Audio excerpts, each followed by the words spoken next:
네, 안녕하십니까.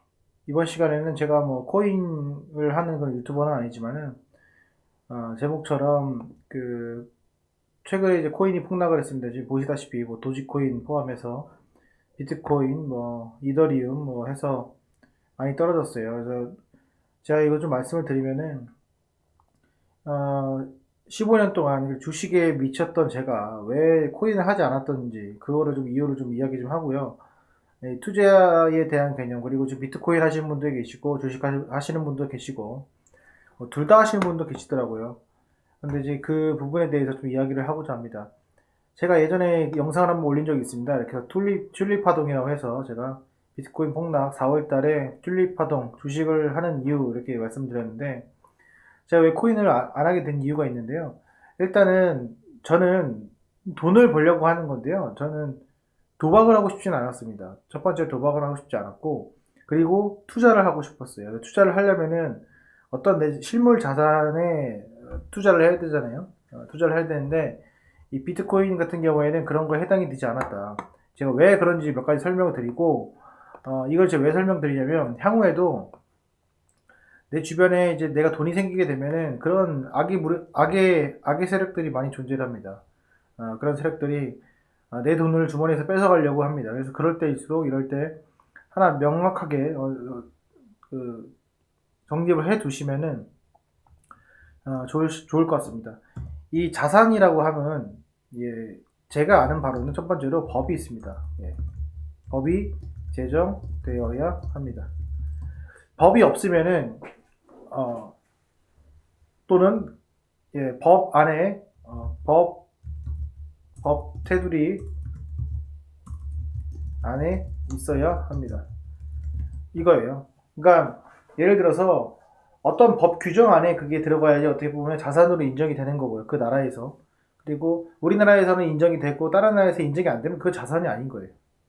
예를 들면은 뭐 환경과 문화적 차이에 의해서 뭐 우리나라의 김치의 가치와 해외의 김치의 가치가 틀리죠.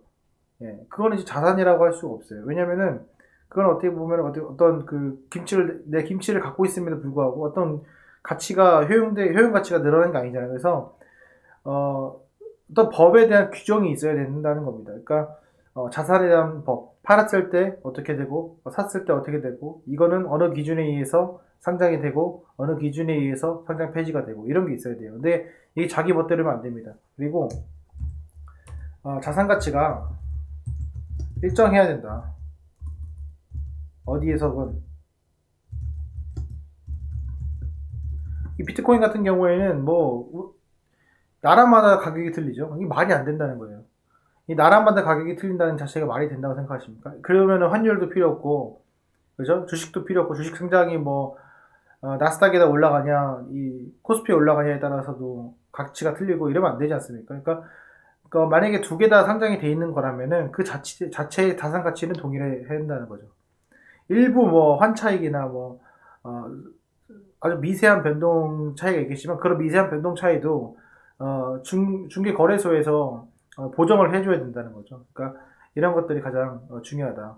여러분들이 이 비트코인을 봤을 때 가장 큰 단점은 뭐냐면 이 자산 가치가 어디서든지 일정을 해야 된다라는 겁니다. 예, 이해가 되시죠? 그리고 물론 이제 주식을 사고 팔고 이런 것도 금을 사고 팔고 이런 것도 좋지만은 이 비트코인 자체가 잘 생각해 보시면은 자산에서는 그 뭐랄까요 보증이 중요하다. 예. 보증이 중요한데 이 보증이 없어요. 예. 이 비트코인에 대한 보증이 없습니다. 어디에도 그 보증이 없어요. 그냥 그 본인 스스로가 믿고 있는 그 자체, 그 허울 그 자체입니다. 주식 같은 경우나 금 같은 경우나 환율 뭐 달러 같은 경우에 다른 달러는 기본적으로 그 금을 보증으로 하죠. 예. 그걸 기준으로 달러를 찍거나 보통 하는데 그게 뭐 옛날 이야기이긴 하지만 뭐 다 이제 기준이 있어요. 그 기준이 있고 보증이 중요하고 기준이 명확하다. 근데 비트코인 같은 경우에는 코인 같은 경우에 그런 게 명확하지 않다는 거죠. 이해가 되시죠? 그리고 또 이제 제가 이런 것들을 안 하는 이유 중에 하나는 뭐냐면 제가 가장 바보 같은 것이 뭐냐면 주식도 하고 비트코인도 하는 사람이에요. 결국에는 주식에서 딴 돈 비트코인에 갖다 어, 박는 건데, 웃긴 거는 ETF랑 삼성전자만 사는 사람이 이 비트코인도 사요. 결국에는 투기한다는 뜻이에요. 내가 투자하려는 게 아니라, 또 공부에 투자하려는 게 아니라, 그냥 단순히 눈만 빨개져가지고 수익만 보려고 하시는 분들이 대부분 많다는 거죠. 예. 도지코인이 뭐고, 리플이 뭐고, 여기 보이시는 뭐 칠리즈가 뭐고, 이더리움 클래식이 뭐고, 뭘 이야기하는 건지, 예. 명확하게 그거를 상대방에게 설명할 수 있는 사람이 없어요. 예. 그거 근거를 가지고. 이제 자산이라는 것은 명확하게 상대방에게 근거를 설명할 수 있어야 한다. 최근에 제가 이제 SF 반도체 갖고 있었을 때 제 주변 지인분들도 이 코인 관련해서 다단계에 꼬여가지고 억 단위 이상을 날리신 분이 있습니다. 그 제 주변 지인분들이 멍청한 분이 아니라 의료계에 계신 분도 있고 저기 변호사 쪽에 계신 분도 계시고 변리사 쪽에 계신 분도 계셨어요. 결국에는 그거는 지능의 문제가 아니라 내가 그 투자에 대한 정확한 마인드를 갖고 있느냐 없느냐가 가장 중요하다고 생각을 합니다. 여러분들 주식을 하실 때 뭐 이상한 배당을 뭐 엄청 크게 준다. 뭐 이걸 이쪽에서 뭐 비상장 주식을 사면 대박이 난다. 이런 거 있죠. 그 똑같은 거예요. 믿지 마시면 됩니다. 그리고 어떻게 보면은 합법적인 거래소가 있어야 돼요. 여섯 번째는 합법적인 거래소가 있어야 한다. 우리가 이제 현물 같은 경우에는 뭐 여러 가지 있겠지만 부동산 같은 경우에는 중개소가 있죠. 중개소가 있고 그거를 관리하는 국가적인 재정안이 있고, 그리고 주식 같은 경우에도 주식, 보험, 뭐 채권 해서 지금 다 체제가 구축돼 있죠. 근데 이제 그런 게 없고 합법적인 거래소가 없기 때문에 명확한 그 근거가 없기 때문에 내가 맘대로 상장하고 내가 맘대로 상장 페이지하고 그런 경우가 많습니다. 그래서 뉴스로 찌라시로 띄우고 이런 경우가 많아요.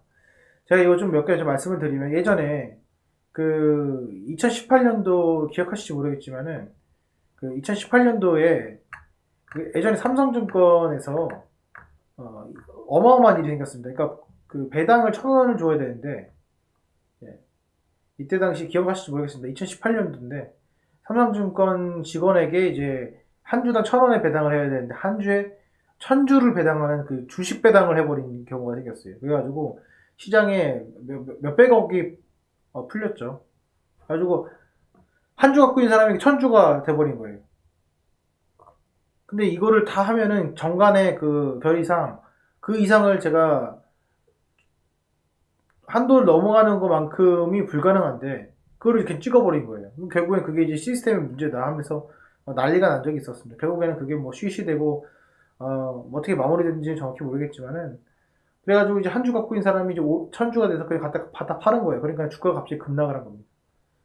뭐 이런 경우가 이제 인적 사고라고 할 수 있겠지만은, 도대체 왜 이거에 배당을 할 수가 있냐, 말이 되냐, 어떻게 그게 되냐, 그럼 내가 마음대로 찍을 수 있게 되냐. 마찬가지입니다. 이 코인도요, 내가 마음대로 여기 코인을 중개하는 이 거래소에서 숫자만 입력을 하면 아마 그거를 입력이 되거나 이렇게 할 수 있을 겁니다. 어떠한 제재나 어떤 게 없어요. 그러니까 상장 주식이 몇 주인지 그거는 중요하지 않다는 거죠. 제가 드리는 말씀은 뭐 신규 코인이다 뭐 해가지고 그런 거 사서 이제 쪽박 차신 분들, 흔히 말하는 잡코인이라고 하죠. 그런 걸 하시는 분들은 어떻게 보면 그런 거에 당할 수 있다고 봐요. 작전에 당했다 이렇게 저는 보고요. 그래서 이런 것들을 여러분들이 좀 더 냉철하게 판단을 하셔가지고 투자하셔야 되고, 제가 지금이라도 말씀드리지만 비트코인 갖고 계신 것들, 저는 뭐 비트코인을 하지 않지만은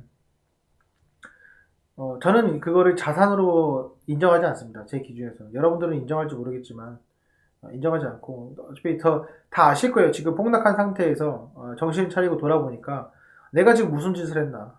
도지코인 1달러 가자, 비트코인 1억 가자, 그런 이제 환상에 젖어가지고 이제 투자를 하다 보면은 이런 사태가 벌어집니다. 어쨌건 제 주변에도 정말 비트코인으로 지금 손실 보신 분이 상당히 많습니다. 그런데 거의 다 지금 대부분 반토막이 났고요. 비트코인 하는 사람들 중에서 특징은 뭐 200만원, 300만원 하다가 결국에는 1,000만원 단위로 해서 변동성을 너무 심하게 들어가기 때문에 결국에는 이게 어디로 들어온다? 코스닥 들어온다. 코스닥에서 잡주로 들어온다. 동전주로 또 비트코인처럼 하시겠죠. 그러면은 결국에는 나라가 망했니, 뭐 나라가 안 도와주니 이러한 핑계를 대면서 결국엔 주식시장이나 비트코인 시장을 떠나게 됩니다. 여러분들 그러지 마시고요. 정말로 내가 원칙을 가지고 투자를 하고 계시면은 주식 투자를 아무리 해도 아무리 공격적으로 하더라도 이런 코인에는 투자하지 않을 거라 생각을 합니다. 제 주변 지인분들이 그렇습니다. 너는 왜 비트코인을 안 하냐? 제일 잘할 것 같고 제일 먼저 할 것 같은 애가 왜 비트코인을 안 하고 있냐라고 했는데 저는 반문을 합니다. 예. 저는 투자를 하고 있는 거지 15년 동안 투자를 하고 있는 거지 아, 도박을 하고 있지 않습니다라고 얘기를 하는데 어쨌건 그분들 전부 다 지금 다 쪽박 찼습니다. 그래서 제가 뭐 이렇게 도와드릴 방법은 없고요. 그분들은 이제 주식장에 당연히 못 들어오고 이 비트코인 시장에서도 이제 떠나고 조용히 또 근로소득으로 인생을 살아가는 걸로 저는 알고 있습니다. 그러니까 여기 계시는 구독자분들, 그 멤버십 하시는 분들, 이 영상을 보시는 분들은 제발 부탁이지만 그 튤립 파동에 속지 마시고 정신 차리시고 다시 한번 그 정진에 나가면서 투자의 방식을 쌓아 나가시는 것이 어떤가 이렇게 생각이 듭니다. 그래서 오늘 이렇게 준비를 했고요. 조금이나마 이 영상을 토대로 사기당한 일 없으시고 투자에 대해서 조금 더 진중하게 다가갔으면 좋겠습니다. 예, 오늘 영상은 여기까지 하겠습니다. 감사합니다.